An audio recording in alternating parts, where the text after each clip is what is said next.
500 करोड़ रुपया बिहार सरकार का खर्च करके जातीय जनगणना कराया, उनके नियत कभी भी किसी जाति की मदद करने की नहीं थी। वो इस जातीय उन्माद को फैलाकर फिर से समाज में राजनीतिक रोटी सेकना चाहते थे। मैं सरकार से ये पूछना चाहता हूँ, जनसुराज परिवार ये जानना चाहता है कि 94 लाख लोगों को जिनको 2-2 लाख रुपया देने का आपने वादा किया था, उसमें कितने लोगों को आपने कितना पैसा दिया? सिर्फ 5% से भी कम दलित और अति पिछड़ा समाज के लोग 12वीं क्लास पढ़ते हैं। आरक्षण की लड़ाई लड़ने की बात करने वाले लोग 35 साल के बाद 0.93% अति पिछड़ा समाज के लोग आज सरकारी नौकरियों में हैं। सरकार ये बताए समाज को कि आपने आरक्षण बढ़ाने की जो मांग करी थी उस पर आज स्थिति क्या है, या आप उसको भूल गए, बेवकूफ बना रहे थे सबको।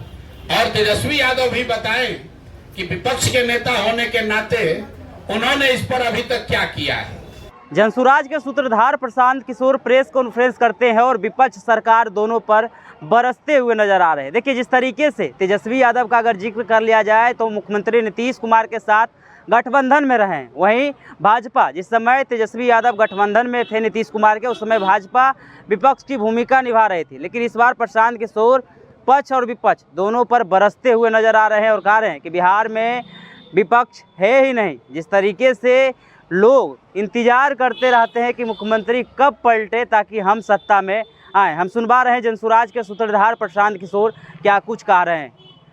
नीतीश जी का कब मिजाज पलटेगा और पलटकर हमको सत्ता में भागीदार बना लेंगे, इसी के नजरिए से मुझे लगता है और जनसुराज के लोगों को लगता है कि हम लोगों को अपना दल बनाने, समाज में जनसुराज की परिकल्पना और विचार को पहुंचाने के साथ साथ जो विपक्ष की भूमिका है, जनता से जुड़े हुए मुद्दे हैं, उसको भी बहुत मजबूती से उठाने की अब जरूरत है।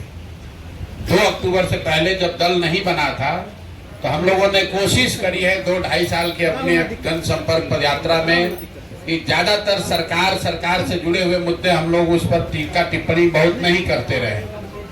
लेकिन अब दल का ये निर्णय है, इसलिए हम लोगों ने इस पर गहरी चर्चा की है और 3 बड़े मुद्दे जो जनता से सीधे जुड़े हुए हैं, जिस पर सबसे ज्यादा पिछले 2-4-5 साल में बिहार में राजनीति हुई है, उन मुद्दों की सच्चाई, उन मुद्दों की हकीकत पर हम आपसे आज जनसुराज का जो निर्णय है वो साझा करेंगे और आने वाले दिनों में, कुछ महीनों में हम लोग उस पर क्या करने वाले हैं उसकी भी घोषणा करेंगे।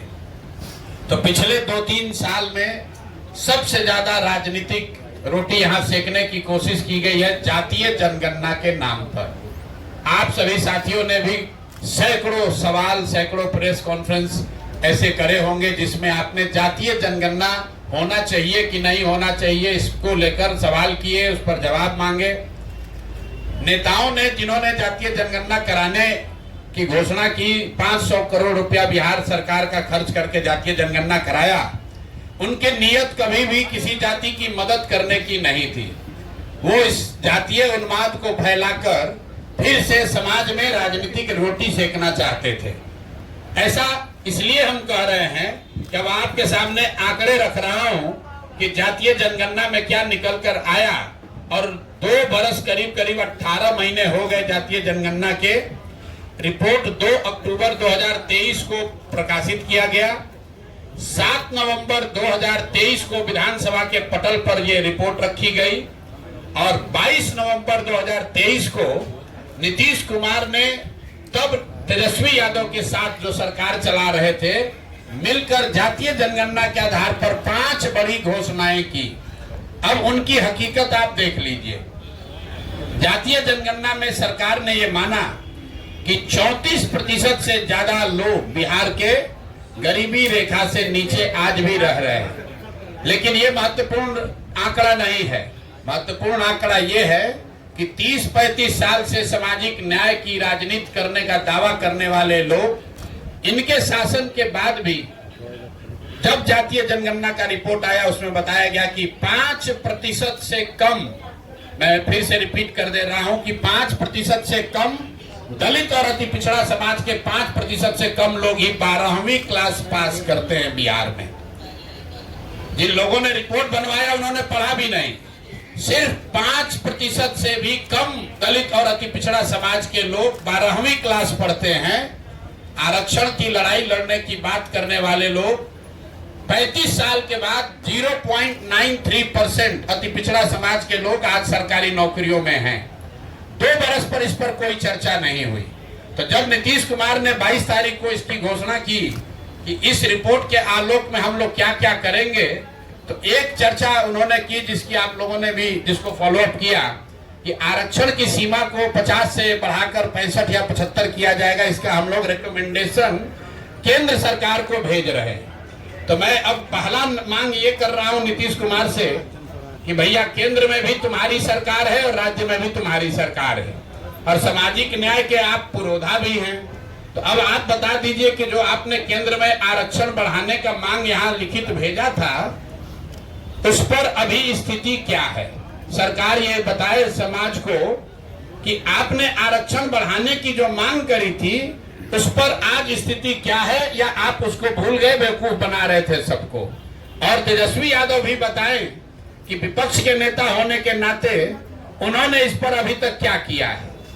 लेकिन दूसरा जो महत्वपूर्ण बात है जिस पर कम चर्चा हुई, उस रिपोर्ट के आधार पर 22 नवंबर 2023 को नीतीश कुमार ने घोषणा की कि 94 लाख परिवारों को, जिसमें हर जाति के गरीब लोग शामिल हैं, 94 लाख परिवारों को रोजगार के सहायता के लिए 2 लाख रुपए प्रति परिवार 5 वर्षों में किस्त के आधार पर दिए जाएंगे।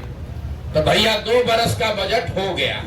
हम इंतजार कर रहे थे क्योंकि अगर पहले कहते तो ये लोग कहता कि अभी 5 बरस में कहें तब न होगा। तो 2 बरस पूरा हो गया। मैं सरकार से ये पूछना चाहता हूं, जनसुराज परिवार ये जानना चाहता है कि 94 लाख लोगों को जिनको 2-2 लाख रुपया देने का आपने वादा किया था, उसमें कितने लोगों को आपने कितना पैसा दिया। और अगर नहीं दिया तो मान लीजिए कि जैसे आपके मोदी जी, आपके जो आजकल जिनके आप लाडले मुख्यमंत्री हैं, मोदी जी ने जैसे 15 लाख रुपया सबको देंगे का जुमला फेंका था, आप भी ये मानिए कि आपने भी ये बिहार के लोगों को जुमला दिया था कि 94 लाख परिवारों को, और इसमें सिर्फ किसी जाति विशेष के लोग नहीं हैं, विधानसभा के पटल पर। और आपको मैं कह रहा हूं 22 नवंबर का नीतीश कुमार का ट्वीट देख लीजिए, उनके ऑफिशियल हैंडल से ये ट्वीट किया गया है कि 94 लाख गरीब परिवारों को 2 लाख रुपया की राशि दी जाएगी।